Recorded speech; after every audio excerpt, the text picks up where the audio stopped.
And the entire race, the announcers knew what it was.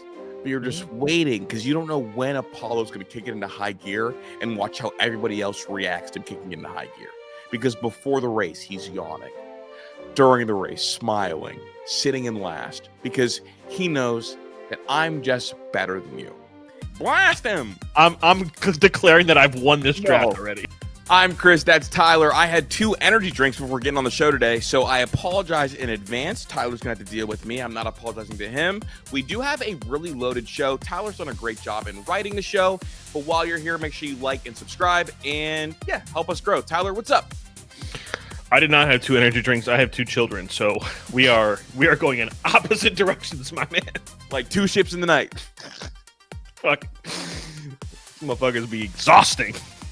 Dog. For anybody that I have a Jace will turn 3 next month. That's my man's for real. And then Brooks is 7 months old. So I am in the trenches. Yeah. I have no children, but I do like college football. So maybe that's why I have no children. Anyway, dog, honestly, I'll give you flowers because we dropped an episode earlier this week, and I titled the episode basically, what's the formula for winning a national title this year and in previous years? You have spent a lot of time researching what makes a national title level team and kind of how to go on that journey to get to that point. And that coming before the college football playoff rankings, I thought was really important because now we've got college football playoff talk, and you've got kind of a list of thoughts that I'm ready to dig into. Yeah, so I have a question for you. How many teams have made it to the college football playoff in the college football playoff era that have lost to a team with a record under 500? Finished with a record under 500. How many teams have made it? Made it. I want to say, and I don't know this for certain, and I think that I am bummed because I'm not super prepared for this question. I think maybe 1 or 2. 4. Okay. Was one of those teams one of the Oklahoma teams? Correct. 2015.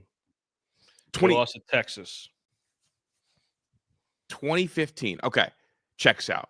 2015 Oklahoma made the postseason? Yeah. They got absolutely throttled. Why don't I not remember that?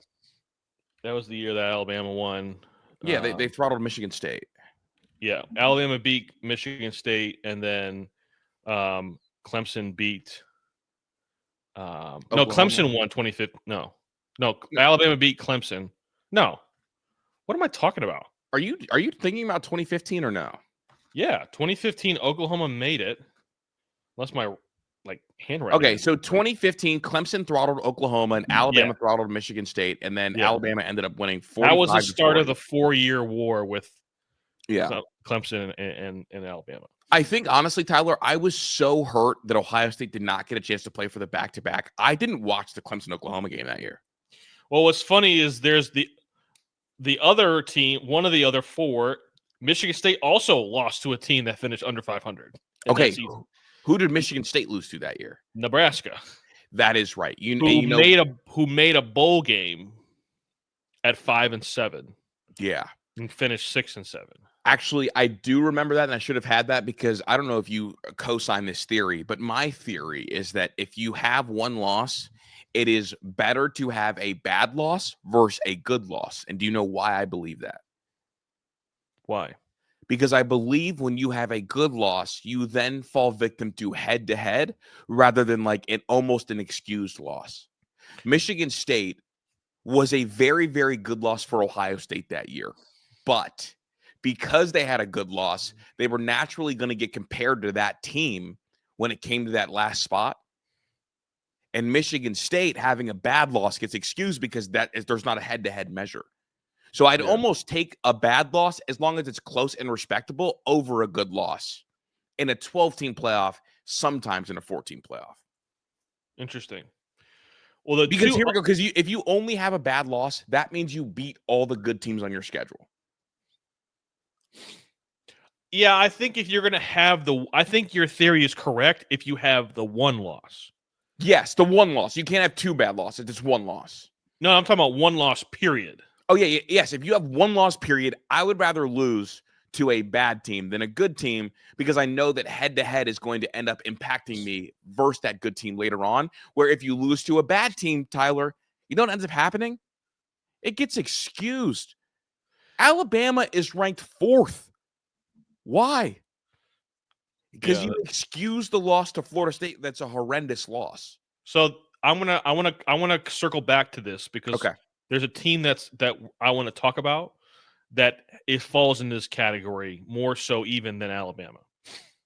The other teams, the other two situations was Clemson in 2017. They lost to Syracuse. I remember that. And then last year, Arizona State lost to Cincinnati. I could have eventually dug that one up just because like Arizona State would be the Yeah. team that loses to a bad football team. Yeah. So in my opinion, when I do my rankings, I value the good win, like a good win, and I think you should be punished for a bad loss. Okay. Now that we're in the 12 team. Okay. The 4 team, I think, is a different story. I think that's a different kind of scale. Well, because with 4 teams, it's so much like there's so much more weight in those 4 spots, and you have to make sure you get the 4 best teams in those 4 spots. Correct. In the 12 team, you're naturally going to get the 4 best teams. Correct. So I do think it's interesting to see how that works. And a team that this applies to, realistically, it's Texas. Because Florida's not making a bowl game. Yeah. I think Florida State will make a bowl game. They will finish over 500. Right. So, what do you do with Texas? Because as far as I'm concerned, if Texas loses again, they should be out. No team should be allowed to lose 25% of their regular season games and still make the playoff. Why do you get the opportunity to compete for a national championship when you've lost 25% of your games? What if I beat A&M? But that means they would have lost to Georgia as well. I mean, if I beat A&M and who you think is who the committee's telling me is better than Georgia, but I lose to Georgia, are you going to punish me? And am I going to alter the state of college football by getting every single person to cancel Ohio State in the future on their schedule? Well, the reason why I wanted to revisit what you said about the bad loss is to me, it's very simple. I'm not punishing you for losing to Ohio State. I'm not punishing you for losing to Georgia. But win the games you're supposed to win. Mhm. Don't lose to Florida. They're bad. Now we're talking about just go 10 I mean, that's the bar. For the SEC and the Big Ten, just go 10-2 and you're in. It's like done deal. You lose the right to be upset when you lose that game and you have 3 losses. I do agree with that. And the counter is going to be, you've already got Texas people, which I think is hilarious, on Twitter, on Facebook groups talking about if we go 9-3 and we beat either Georgia or A&M, who the committee has as a top 5 team, why would we ever schedule Ohio State again? Like, why wouldn't we, like, if they get left out, which I think they should as well, I agree with you. If they get left out, are you okay with the state of college football essentially encouraging them to cancel their home and home with Ohio State next year? Are you okay with that? Because I am. I'm okay with it. And I think that, like, obviously, like, if you just don't lose to Florida, you're fine. Correct. The same thing we said about Ole Miss last year. Bingo. 100%. The same thing we said about Alabama last year. And, well, don't lose that bad game. Well, and here's the other part of it. Ole Miss didn't have the really tough out-of-conference schedule. Nope. And so I think that is going to be kind of the complaint. The complaint is going to be, I'm not punishing Texas for the Ohio State loss. To me, that was just like a great game. Don't lose to a bad team. It's just fair. a very, and that's the only thing that you can make the argument to not play those games, those big time non-conference matchups, is it does make your margin for error a little bit less. But if you are good enough, it shouldn't matter. I got something for you. What if Bama loses again? Well, now they'd be finishing 10-2, and they're good to get in. Yeah, because they only have 2 losses. Well, they have 2 losses and no out of conference game against Ohio State. That's where the encouragement's going to come into. Like if you're Texas, you look at Bama and you're like, oh my god, like here we go. And this is a wild sentence. If Texas didn't play Ohio State, they'd be Bama right now. Probably. I think Bama's loss is better than Texas's loss to Florida State. I think Florida State's better than Florida. I mean, they're both bad football teams. Relatively speaking, they're in the bad tier together. They're both a bad loss. Yeah. But at least Florida State's going to go to a bowl game. Yeah, and that's fair, but also like optically, it's like think about how much different. Sure. But and here's the thing too, is the reason why I'm not too upset about that now. This talk about scheduling is because the SEC is going to play that 9th conference game now. Yeah, and on top of that, we're going to get a full playoff, so we're going to get more good games at the end of the year anyway. So I don't really care about scheduling. And my favorite thing is the fact that Ohio State's dominance this year is going to frighten SEC teams in the future to not want to play them. That's what and this is why I'm going to try to be Switzerland moving after I give this take on the college football playoff, just so I can allow you to just dunk on everybody. I listened to a lot of people's opinions on these rankings, and I studied the rankings myself. You know what I came to the conclusion of, Chris? What? Is everybody's flawed except for Ohio State and Indiana. I agree. Everybody had an argument for every other team, every single which way you looked at it. But you know what everybody said? Yeah, Ohio State and Indiana, they're pretty good. They don't really ain't got nothing to say about that. Yeah. Everybody had a take about some team that they should be ranked higher than this team, or this team should be ranked higher than this team. But nobody said nothing about Ohio State and Indiana. They don't have flaws. You don't have an issue with it now. But saying what you just said, say Indiana loses a close game to Ohio State, a very close game in the Big Ten championship game. Who should be the number 2 seed? That team who all year we've acknowledged is so much better than the next best, or should the SEC champion get there? I think it depends on who it is. I don't think it does. Well, here's the issue: if the SEC champion is Texas A&M and they're undefeated, like I'm going to give them the benefit of the doubt. So like, what if it's Bama? It'd be a very interesting discussion. I don't think it really matters, to be quite honest with you, between 2 and the 3. Now to move Indiana to 4 would be just completely egregious. I think moving them to 3 would be completely egregious because you are now matching up 1 versus 2. And even if it is a very close game, why should the team that loses a close 1-2 move down? And the team that, was 3 and has lost to Florida State, why should they move up? I get it. You lose to a bad team. We're not going to punish you too much, but you certainly should be excluded from a number 1 or number 2 seed.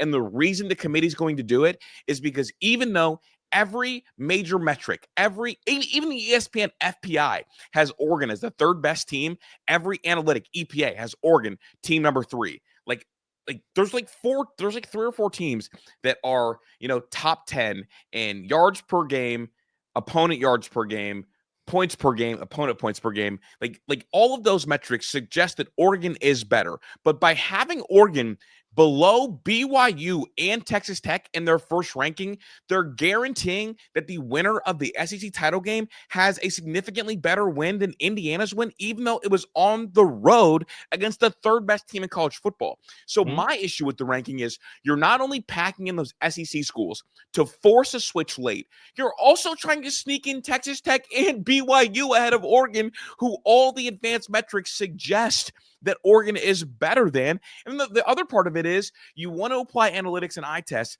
but then when everybody, like what nobody wants to talk about is every major rating, every major metric doesn't even have A&M as a top 8 team. Did you know that?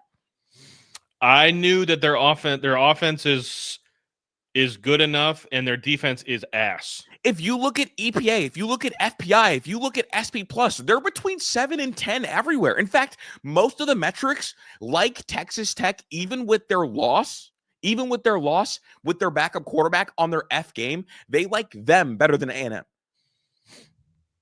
So it's like that was my takeaway is what the Oregon thing is them being, if you want to say that they're behind those 3 SEC schools, I don't like it, but I don't whatever. like it. But them being behind BYU and Texas Tech was crazy.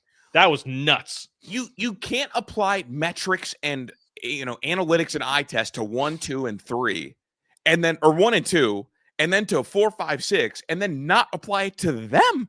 First of all, Texas Tech's losses to Arizona State, and they stink. They do, and obviously, this is what the committee did with that one, though. The committee said, okay, you didn't have your quarterback, and you still had a chance to win. So we'll give you that. But again, like Texas Tech and BYU, their coaches were both stunned that they were ranked ahead of Oregon. Oregon has the second best loss of the season. Yes, second best loss of the season. 100% agree. Texas's loss to Ohio State is the best loss of the season. And like also ratings and rankings like don't like those 3 SEC teams at all. Do you know that, dude? Georgia is, I believe they're like either a 6.5 or an 8.5 point favorite against. I think Georgia is super fraudulent. I actually like Ole Miss more than Georgia just because I know that if they had to, they're capable of scoring a bunch of points. Yeah, but the head-to-head argument would favor Georgia in that front. Correct. Georgia being pushed up that high is what gives Alabama enough firepower if they do win the SEC to jump Indiana, and that's where the whole thing bugs me. Well, here's what I'll say about the way the bracket kind of works itself out. I think the 4 seed is definitely the worst of the top 4, obviously. Mm-hmm. And I think, and honestly, the 1 seed also isn't that great. No, it's not. I have a theory, and I don't know how to prove it yet. You're trying to work through it still. I'm working through it. But that 8-9 thing, I think those 8-9 teams are significantly more dangerous than 6 and 7. There's something about the way that it lines itself up, because that 6 and 7 is probably going to be a Big 12 on most years. The 6 and 7 is going to be the Big 12 champion and probably the ACC champion if the right team comes out. This year, it's not going to work out the way, but the Texas Tech, when Texas Tech boat races BYU on Saturday and then beats them again in Dallas in the Big 12 championship, they're going to be in that 6-7 spot. But that 8-9 thing, Notre Dame is going to be there in that 8-9 game. You know what I think it might end up when we look into this, and this is a theory that needs unpacked to like the nth degree. I think the 8-9 is going to end up being a team with a very, very difficult out-of-conference schedule game week 1. I think that's what it's going to be. It's going to end up being a school that has a really tough out-of-conference and maybe a new quarterback, but they're really talented. I think that's going to likely be what we find. If Georgia loses again, I could see Georgia sliding to that 8-9 spot. I think Notre Dame is locked into one of those 2 spots. Yeah, I think it's almost a guarantee. As long as they continue to breathe and show up when they play the regular season, they're going to be in that 8-9 slot. Did you like the ranking of Miami and So it was funny because they use head-to-head everywhere, literally everywhere. Except for there. And I think they got it right. I do too. I believe, because listen, I have no love lost for either one of those 2 programs. You hate both of them. I don't like either one of them shits. Okay? So when I say this is not a biased thing towards one or the other. But if I believe, see, here's the thing about these rankings is like somebody's going to argue X or eye test, and somebody's going to argue analytics, and somebody's going to argue head. I think it should all be a part of it, and everything should be a case-by-case basis. And for anybody to sit there to argue about Miami being that ranked behind Notre Dame, just ask them, if they play today, who would you pick on a neutral field? Who would you pick? Yeah, I mean, they're better. Yeah. And I know you could say, well, they beat them. Miami already beat them on the field. Sure, that can go into account. But the analytics will tell you that Notre Dame's better. The trajectory of the 2 programs right now is telling you one thing as well. And it's also like we can tell that Notre Dame is a better team. Just watch the games. Yeah, I think the big thing is trajectory. I think trajectory matters. If it's close, I like head-to-head, but if it's two teams clearly heading It's opposite not directions. correct. That's a great way to say it, Chris. Yeah. There is no doubt who's a better team. Right. I mean, it's not even close. I bet you Notre Dame would be favored by 9.5, 10 points They if they absolutely played would. again. And they've got, I mean, if you rank the players, I mean, outside of Ruben Bain, Notre Dame has the better players. Yeah. They got the better quarterback. They got the better run game. They got probably the better Two of the three best receivers in that game. Who are? Notre Dame will have two of the three best receivers in that game. Probably. Malachi Tony's really good, but other than that, you know, Yeah. given the Notre Dame crew. They have, And also, I think coaching matters, and I think that I like Oh. when the committee values coaching in these rankings too. Mario Cristobal, dude, I don't know what Miami's going to do with Mario Cristobal, man. How much money can you keep pouring into that program for NIL and recruiting and get nothing out of it? Well, my maybe hot take, I think Miami's ceiling is lower than Penn State's. So let's talk about, do you think, this will be quick, do you think the ACC is only going to get one team? I fear they'll get one team, but I think there's still a path for them to get two teams. What is that path? It's going to require a Georgia Tech win over Georgia and then a Georgia Tech loss in the ACC title game. Okay. Because that way that gets you the automatic bid, and then they're not going to punish Georgia Tech. They've shown us that on the final week of the year, they're not going essentially if you were a playoff team heading into conference championship weekend, as long as you do not get blown out, we are going to keep you as a playoff team. And the win over Georgia would cement that for them. Correct. I agree. In fact, honestly, if I'm Georgia Tech, and I know they won't do this, but if I beat Georgia, I'm resting Haynes King in the ACC title game. Yeah. So I'm 100%. in. I'm in. And Haynes King to them is the single most valuable. He's the single most valuable player to an individual team across all 12 playoff teams. Yeah. Yeah. Because he is their best quarterback and their best running back. In the game, if he could throw the ball to himself, he'd be the best receiver too. 100%. I mean, in the game they lost, he threw for 300 yards and rushed for 100. No one else is doing that. Yeah. All right, I want to talk about BYU Texas Tech. Okay. We can kind of lump this into their game and everything. Yeah. The only way that the Big 12 gets two teams is if Texas Tech wins Saturday and BYU wins the conference championship game. I think that's the only way. That's probably pretty accurate. My personal opinion is Texas Tech having their quarterback back. Texas Tech is just a better football team than BYU. I think they're going belt to ass against BYU on Saturday. I don't think 9.5 is enough. No, I think they're really good, and I don't think people understand how crazy their defensive line is. Chris, there's only two teams in college football that are top 5 in scoring offense and scoring defense. Yeah. And they're one of them. Dude, and David Bailey has 11.5 sacks this year. Romello Height has 6 sacks this year. And then Holmes Jr. has 3.5. And those aren't even those probably are the headliners. My favorite player on that defense is the Jacob Rodriguez kid. And that's the only person I will ever hear in the same conversation for best linebacker in the country with Arvell Reese. That's how good that kid is. I mean, Jacob Rodriguez this year in 9 games has 7 forced fumbles and 2 interceptions and over 65 tackles. So dude would have made so much money if he would have played for Sean Payton and the Saints when they were doing the bounty hunter stuff. He would have been richer than Bill Gates. I swear to God, he would have. They would have had to take out a small loan. They would have got busted real quick. He's crazy, man. And he's not the headliner because they've got a defensive end on their team that has 11.5 sacks. They force you to give them the ball. They're really good.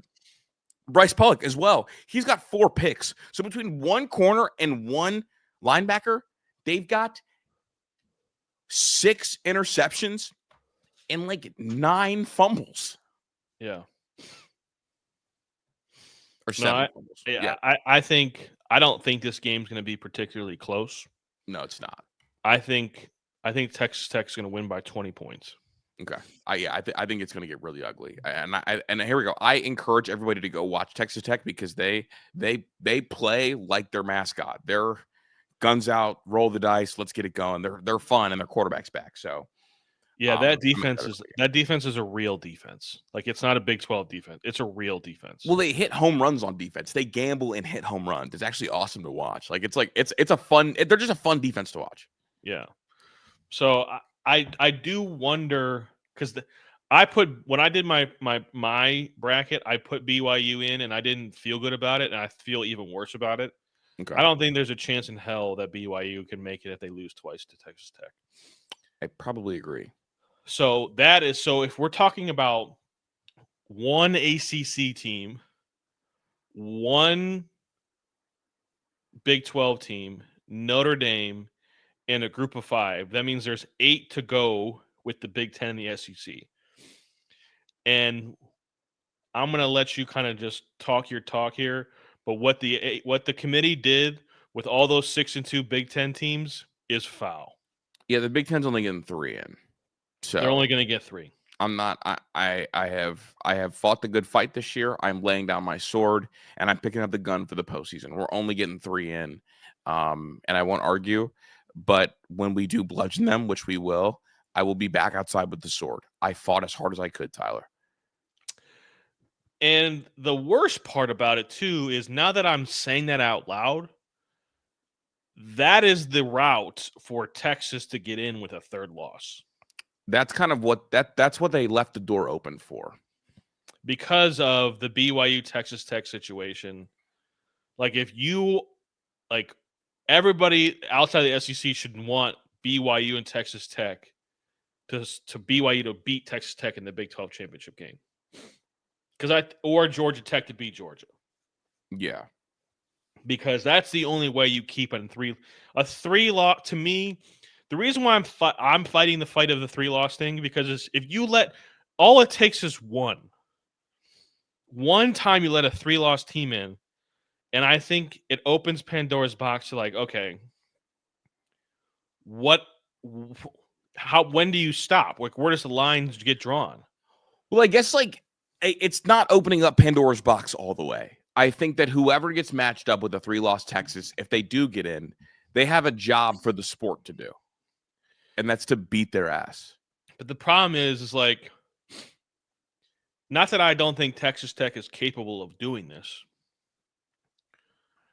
Or like, okay, so here's the question. BYU and Texas Tech split. BYU wins the Big 12 championship. They are 12-1. Texas Tech is 12-2. One of those two teams is getting ranked 6th. Mm-hmm. Because if Ole Miss and Georgia win out, Georgia will be the 5th seed. So then you have Ole Miss or the Big 12 champion in the 6 and 7.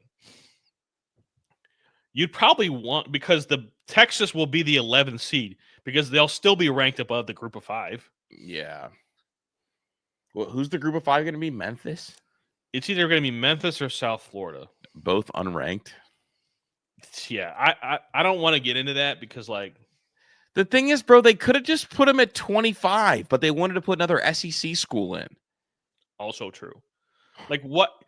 Why did you do that to yourself? Like, they did it to themselves. Like, they have the power and they control this. They know the narrative. As soon as they let that out, as soon as they released it and said, oh, God, the group of 5 is not even ranked and they're going to get in. Yeah. You're just adding fuel to the fire. And maybe, I don't know. I just think, like, you shouldn't be allowed to have 3 losses and one of them be a bad loss. And I just don't think that's, and compete for a championship. What's the reward? Like, if you want, and part of this is because while I appreciate this kind of going somewhat to an NFL model where you can lose a game, but I also want college football to keep its urgency. Yeah. That's what makes college football better than the NFL, is the urgency in which every game feels like life or death. And maybe we just feel that way because we're at Ohio State, and like if we lose the game, we all want to jump off a fucking bridge. Yeah, like for us, it isn't life or death, no matter what. For us, every drive is life or death. We see how But like, and I'll be the first to say that if Ohio State would have had 3 losses, I would have said they wouldn't have belonged last year. Yeah. Even if they were good enough to be the national champions. My personal belief is you shouldn't be able to lose 25% of your games and still make it. A quarter of your season you lost, and then you get to go play for a national championship? And that's fair if you're willing. That's just fair if you're ready for the crying about the scheduling and why we shouldn't schedule like this. That's fine. Like that's the trade-off. And like I'm not gonna say you're wrong. I'm just telling you that's the trade-off that's gonna come. Yeah, I mean, and that's fine. Like I'll take it. Like there are if you want to, if the SEC wants to like, and they're going to stop scheduling those games anyways because they're adding the 9th conference game, because they're all like they just like the arrogance and the self-belief is just vile. Yeah. So they're going to stop scheduling. Like Ohio State has a non-conference home and home with Alabama and Georgia coming up. So the next 5 years. 5 of the next 6 years, Ohio State will play Texas, Alabama, Georgia, and Georgia. Wait, who does Ohio State have in 26? Alabama. No. Yes, they do. They got Alabama 27-28. Oh, no, 20. So next year they're at Texas. Yeah, okay. Oh, yeah. You're right. Next year they're at Texas, and 27-28 is Bama. Yeah. 29 is, I don't even know who 29 is. If Texas gets left out, I bet their boosters buy out of that. And then you just put the bazooka, put the missile in the bazooka for Chris Drew. Doc, I'm telling you, don't run. Don't run. But I gotta say, man, I was against expansion in the playoffs to 12 when it happened, but I think it's been fantastic. I think it creates more meaningful games. I think it creates more discussions. I don't want to take it to 16. I think I'm a firm believer that this is as good as it's going to get. It will not get better than this. More teams in the playoff will not make it better. This seems like a perfect number to me. This feels good. I don't want any more. I'm good with this. And they adjusted the buys. Yeah. Like this just feels perfect. So stay right there. Yeah. All right, let's talk a little Ohio State. Yeah. Purdue is there are 29.5-point underdogs to Ohio State coming to West Lafayette. Mm-hmm. They're going to cover. The only team that has not covered this whole season. The only team that hasn't covered, has failed to cover. Do you want to guess what Purdue's rushing total is this game?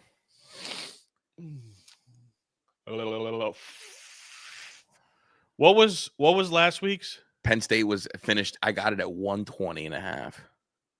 I want to say Purdue's is 65.5. It's 81. Oh, under.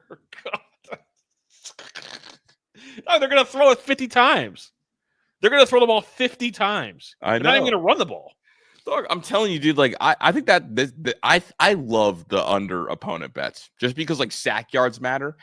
But look, I'm gonna keep it a stack. Purdue's terrible. They're not good enough on the O line. They're not good enough on the D line. They've got no playmakers outside. Their quarterback's bad. Their play. I don't have much to talk about this. I don't have much to talk about this. They're so bad that Ryan Day compared them to a little pebble. Now, albeit from David, but still, they're bad. Yeah, Ryan Day said that Goliath didn't wake up that day expecting to lose to the pebble. Yeah. So this is Ryan Day. That's kind of tough, bro. It's kind of a cold analogy for them to use. I think, Ryan Day just doesn't lose these games. No, he doesn't. He's the only coach in the country that has never lost one of these. Because he's an NFL guy. Yeah. It's emotionless. Yeah. And look, and now that I know that Matt Patricia is okay with bringing a corner blitz against Grambling, I know that like there's no keeping it vanilla and risking it. It's like let's go get it. We're gonna send you the most exotic shit ever. Like I always say, nameless, faceless opponents. Mm-hmm. He did say something that the quote that I was more impressed with from Ryan Day's press conference was that he essentially said that he is well aware that the offense is moving slow. But he said when it's time, they have another gear that they can go to. And I did some research, Chris, and I told you about this earlier off air.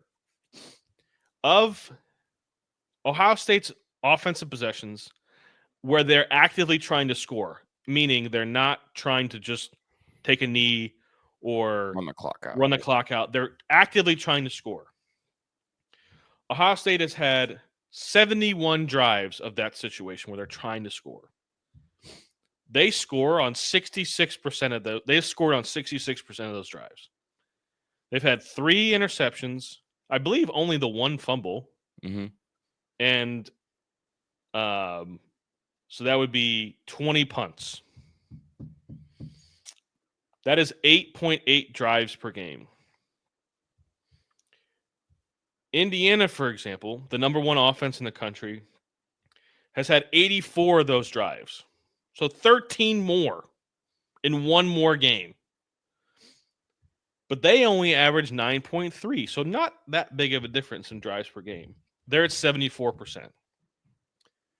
I have a strange feeling that when it's time, they will move significantly faster than what they're trying to do.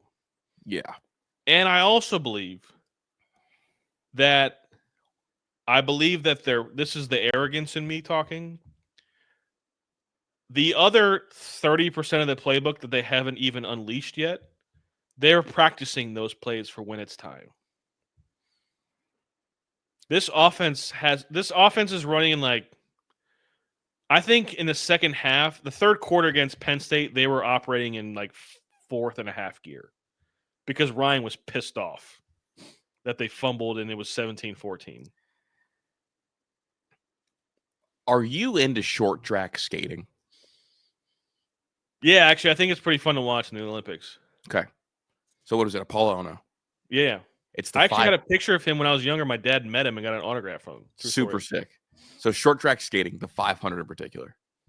You see all these skaters that are sprinters, but this is the marathon of that event. And you see guys that like jump out to these early leads. And for a decade, when Apollo was running the sport, he always sat in last place. And the entire race, the announcers knew what it was. But you're just waiting because you don't know when Apollo's going to kick it into high gear and watch how everybody else reacts to kicking into high gear. Because before the race, he's yawning. During the race, smiling, sitting in last, because he knows that I'm just better than you. And then as soon as we get to 3 laps left, we see him kick it into a high gear. And in his peak of powers, he blew everybody away. And the warning was the smile as we get closer to those final couple laps. This is the Ryan Day, Apollo Ono, yawn and smile. This was a warning shot to everybody because everybody across the country, media-wise, has theorized why Ohio State hasn't gone pedal to the metal, and people that are insulated within Ohio State have had a sneaky suspicion that it's to stay fresh and kind of go. Other people on the outside of the guard have wondered if Julian Sand could do it or not. They gave you the quick little, I'm going to floor it to get on the highway, just so you feel the kick in the car. But then we're going to go back to the speed limit. But do not get it twisted. This foot is still made of lead. I'm just practicing self-control. The warning shot to the rest of the country was for the first time all season. Ryan Day decided, I'm going to go 11 personnel, and I'm going to show you that this kid back here, the little middle schooler, can do 40-yard handoffs to the 2 best receivers in college football this year, last year, and the year before. Dog, I don't know. Like, if you are Alabama and DeBoer, you should be terrified. If you are an SEC school, you should be looking at the committee and praying you don't end up on the Ohio State side of the bracket. If you're Brooks Austin, you have to tell yourself that Julian Sand isn't a top 4, quarterback in the country because you're trying to protect your own feelings because you know what's coming. Dog, we're about to watch something ridiculous, and he knows it, and we know it. And if Ryan Day breaks free of those chains, I never thought we would see it, but we're going to see a 16-0 national champion, dog. If Ryan Day follows through on what he said today in the Michigan game, Don't even play the playoffs. Just bring the trophy. Just let us keep the trophy. We'll see you next year. Start engraving 2025 Ohio State Buckeyes on it, B2B, and then add a BTA at the end of it, because somehow Ohio State won a national title last year and upgraded at quarterback, on offense, and on defense.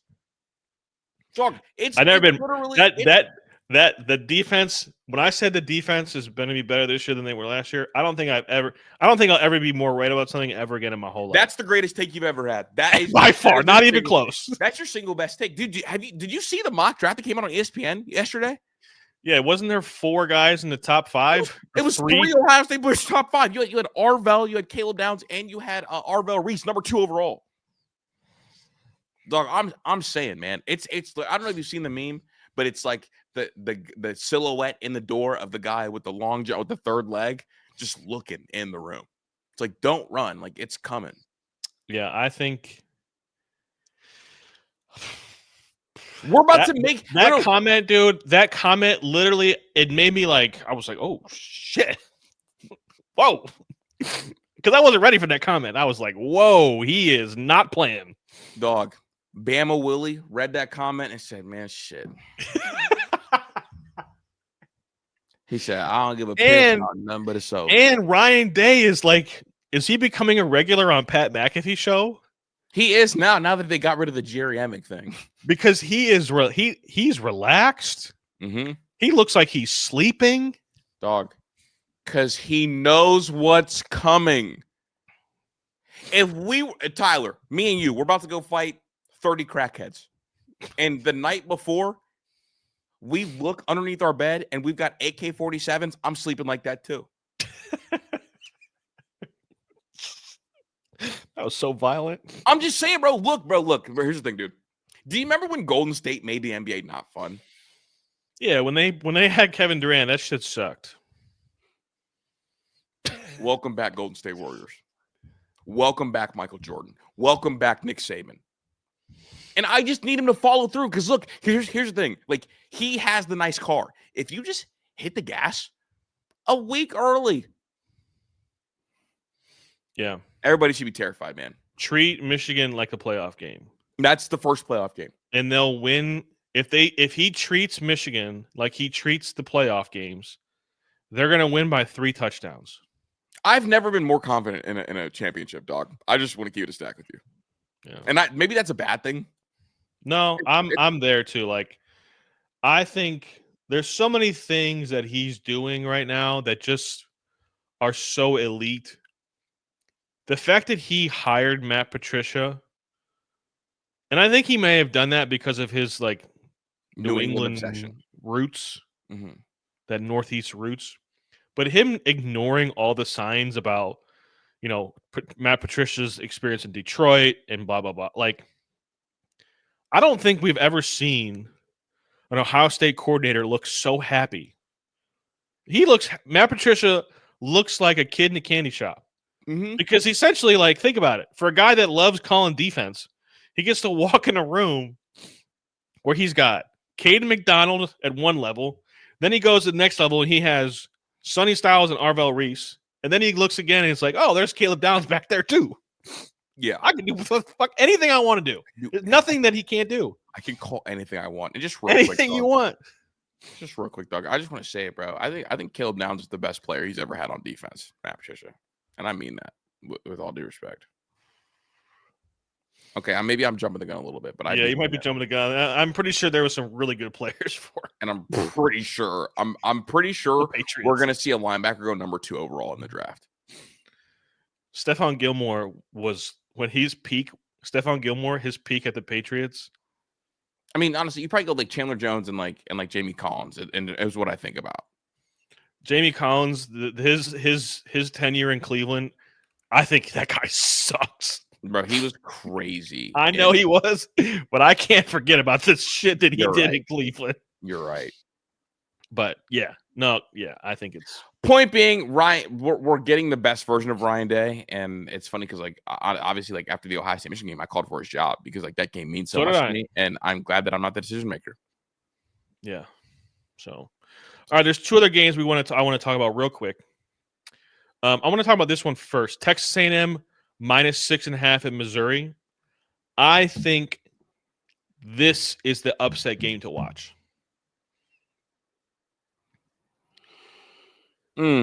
I've been with kind of all over the place with this all day. I tend to agree with you. I guess I'm just concerned that like Bo Perbula's not playing, Sure. but Vegas doesn't seem to care, and I really do believe that Texas A&M is a glass cannon. But this is the high upset alert. I think it's higher likelihood. Okay, what? You go talk about this game because I think when you have weeks like this where the slate sucks, something always happens. always, literally every time, dude. Every single time. And the first thing you look to is like people be like, "Oh, Oregon's on upset alert." Iowa, Oregon, like the problem I have with that one is that when it looks like an upset, smells like an upset, quacks like an upset, the upset never happens. Never, because Oregon's on too high of alert. Yeah, there's no sneak. Iowa's not sneaking up on Oregon. People are crowning Texas A&M. People think Texas A&M is going to go undefeated. Blah blah blah blah blah. Texas A&M being only a 6.5-point favorite at Missouri just seems like Vegas knows something that other people don't. Mm-hmm. And to me, this is the one that nobody's talking about is this one.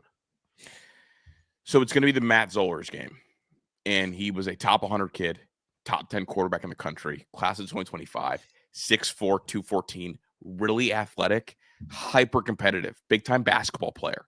This will be his first start. Highly recruited. They beat Penn State in a kind of heated battle for him. People like his upside a lot. Now it's a little bit early than you would have liked, but there's Sure. eyes on him right now. I think it's one of these things where Missouri now has nothing to lose. Mm-hmm. They have nothing to lose.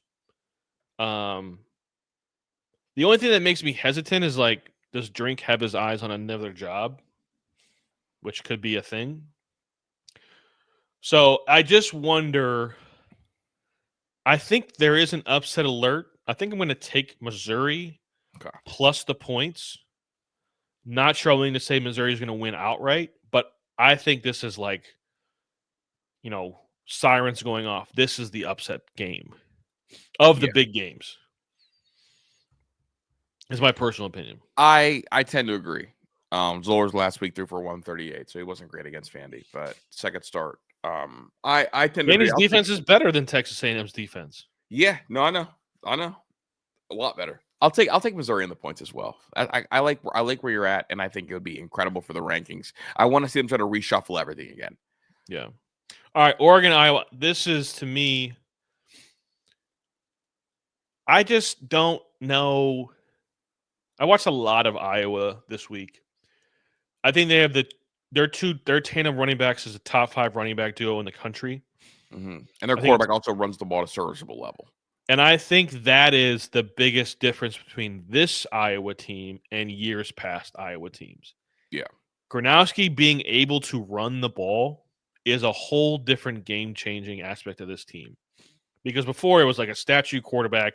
You knew they were going to be, and they just didn't have the playmakers outside that were dynamic enough to get open. And they still don't have that. Now they do have Wedgett. Wedgen.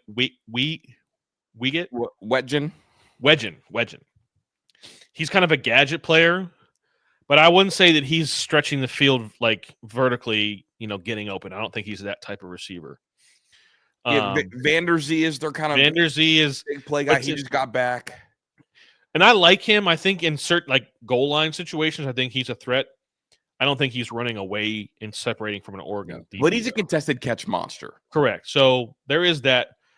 But to me, Gronowski being able to run is going to be a factor. I think weather is going to be a factor. I just feel like I don't think Dan Lanning is going to get caught here because I think people are talking about this game. And if we know anything about Dan Lanning, like he listens. He's a listener. He's got rabbit ears. He's listening and using all he can to motivate his team. So, with that being said, I think it's a close game because the weather is going to be shit. I'm taking Oregon 20, Iowa 13. I think Oregon only wins by 3. So I've got Iowa with the points. Fair enough. I got Oregon winning by a touchdown. I just feel like this is the game. I was just not there yet. The athletes, this is a game where it's just hard. Like it's the step up an athlete is a different beast for them. And I felt this way with a lot of games with a situation like a tier 2 team program was stepping up to play a different level of athlete.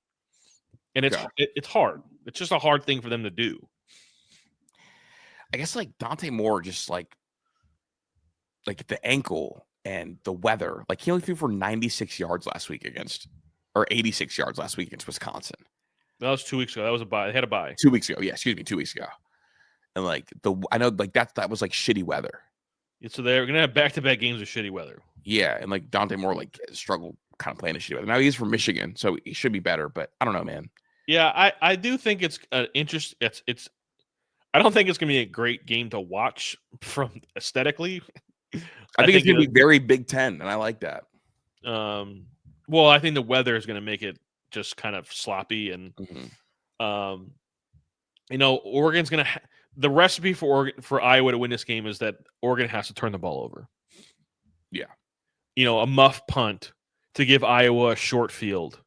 A fumble, a strip sack, a pick, whatever, a drop ball for a pick. There's going to have to be something where Oregon allows Iowa to steal this game from them. I don't think Iowa's good enough to win it outright on their own. If they can force Oregon to make mistakes, or just Oregon makes their self-inflicted mistakes, that's how Iowa wins the game. I think because it is at Iowa and it's a 3:30 game and the time change already happened and there is devil magic at Kinnick Stadium, that's why I'm picking Iowa with the points. Because like the things that you described. You're taking Iowa to win the game? No, Iowa points. Oh, Iowa points. Okay. Yeah. The things you're describing tend to happen at that devil magic stadium. No doubt. Do you think Dan Lanning waves at the kids? Because I don't think he is. I think he does. I don't think he does. I think it depends. If they're winning, he might wave. But if they're losing, Blood's not waving. Yeah, I think he waves. We'll see. I think Anything else? just. I don't think so.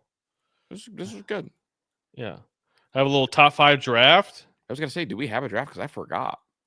Yeah, I think we're doing top 5 movie villains. Oh, okay. Do you get the first pick or do I get the first pick? You get the first pick. I think I do. You do, because I peanut butter and jelly last whatever. We didn't get a lot of votes coming in, but the votes that did come in, I believe you just concede. We don't need votes to know who won that one. Yeah. All right. With the first pick in the villain movie draft, I'm gonna take Heath Ledger's The Joker. I don't even know if I'll be able to compete. That is. I mean, the man died, like essentially killed himself because he went crazy getting that role. Dog, the thing is, like, if you would have picked top 5 heroes, I still would have picked Heath Ledger. He got rid of the crime. He got rid of the mob. Like he was the guy. He solved everything. Fair enough. No, I love Heath. That's a good pick. You want to elaborate on the pick, or just want to leave it at that? I think it's self-explanatory. Okay. This is the greatest performance of a villain in cinema history. Yeah. So I'm gonna opt to go more iconic than Heath, and kind of like try to win separately to win the top pick. And the answer is Darth Vader. Good pick. The Darth Vader pick, I think, is likely a more iconic villain than the Joker, but it's hard to argue with Heath. But I do think iconic matters, and I think that Darth Vader gets the nod there. Okay. I'm gonna kind of go old school here, and teenager me, younger me would be petrified and hate this guy. Older me thinks he's kind of funny, but Freddy Krueger is he's evil, man. No, yeah, okay, that's fair. That's pretty. I think he's hilarious. Like watching any movie with Freddy Krueger in it now. Although I haven't watched a scary movie in like a while because my wife hates scary movies. Yeah. But yeah, Freddy Krueger to me is like he's funny, he's evil, all the above. He fits the bill. That's not bad, but I think I got you again. As a kid, I wouldn't even say Blood's name because they wouldn't even say it in the book. Oh, I know where you're going. Voldemort. Yep. A crazy villain that honestly made me scared at some words. But I think that is a top tier villain. He's horrifying, great story. You don't see his face for several movies. I was scared for Harry Potter, and I'm black, so like I don't even don't. I'm gonna keep it real with you, bro. I didn't read all them books, bro. Your Voldemort was one of the all time. See, as soon as the movie started coming out, well, that's good. My mom would read them to me as a kid, and I was terrified. Oh, all right. I think I could go a couple of different ways. You could go scary. You could go realistic, like true story type of villain. But I'm gonna go fictitious. I'm gonna go Marvel. Thanos, like he killed like half the population, right? Yeah, no, Thanos is cold. I mean, like Thanos is cold. Damn, bro. Why you gotta do? You snapped your fingers and everybody's gone. Yeah, and what did it cost you? Everything. That's cold. I can get with that. So, but I think I got you again. See, everybody listening to this, Kris believes in his. I think he believes in his heart, and nobody knows this. Nobody knows this about Kris. Kris doesn't believe he's ever wrong. Never. Early. He's never been wrong. Not even early. He just doesn't believe he's ever been wrong. Hey, you know what? I think most people know that. Maybe. Agent Smith. Huh? Oh, from the Matrix? Yeah. Yeah, that's a good one. I like that one. That's a sneaky pick. I would not have thought about that. I'm trying to cover all my bases because my fifth pick is about to be some bullshit. So I'm trying to like. Yeah, I got a bullshit one coming too. I got a funny one coming. I'm trying to strengthen the innards. So yeah. Agent Smith, Matrix, iconic. I'm going there with that's that a good one. I'll give you props for that one. That's a good one.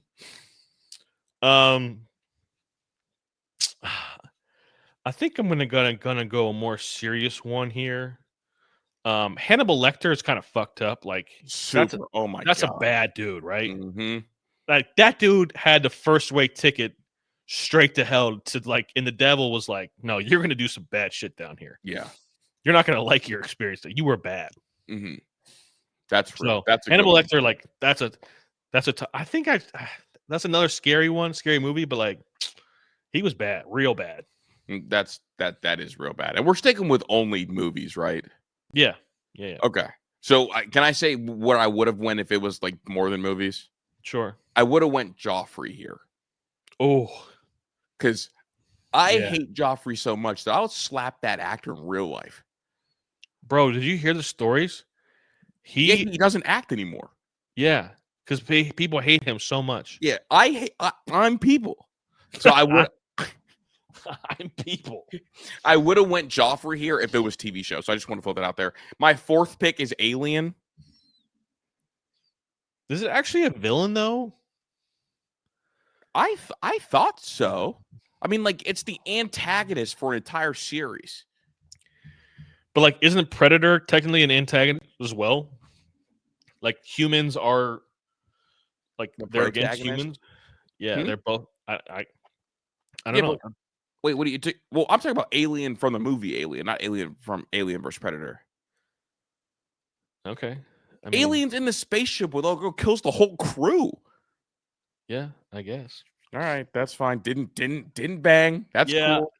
You kind of got me. I think you've done some good stuff until then. I was just like, oh, okay. I like. Oh, if Alien's not a villain, I'm gonna go Green Goblin. Is that like? Are you giving me the option to switch or no?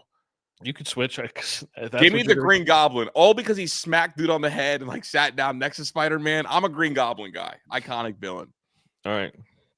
I'm gonna kind of go. This is kind of goofy now. But Scar. Why, bro?